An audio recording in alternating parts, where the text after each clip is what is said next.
एक चित्रकार की रहस्यमयी मौत, 5 संदिग्ध जिनके दिल में छिपे हैं काले राज।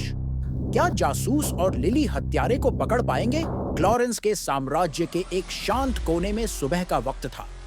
सन्नाटा तब टूटा जब पेंटर लियो की लाश विलो लेन में स्थित उनके छोटे से आर्ट स्टूडियो में पाई गई। पेंटर लियो एक भला इंसान था, लेकिन उसके कुछ छुपे दुश्मन भी थे। जब यह चौंकाने वाली खबर महल पहुंची, तो राजा क्लोरेंस ने खुद मामले को देखने का फैसला किया।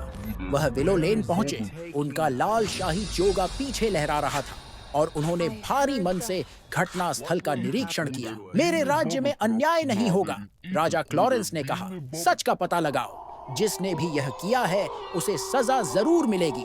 उन्होंने जांच की जिम्मेदारी जासूस जेम्स, जासूस डेविड और अपनी भरोसेमंद सलाहकार लिली को सौंपी। 5 संदिग्ध थे और हर किसी के पास लियो से नफरत करने की एक वजह थी। फ्लोरिस्ट मिया, लियो की पेंट की बाल्टी गिरने से उसकी फूलों की दुकान को नुकसान पहुंचा था।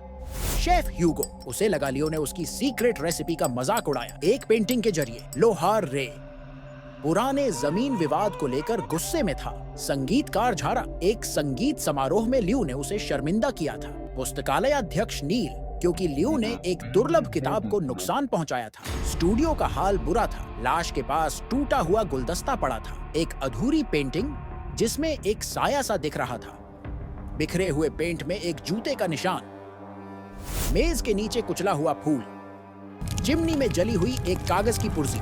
जासूस जेम्स और डेविड ने हर संदिग्ध से सावधानी से सवाल किए। सलाहकार लिली ने राजा क्लोरेंस के विशेष आदेश पर सभी के घरों की तलाशी ली।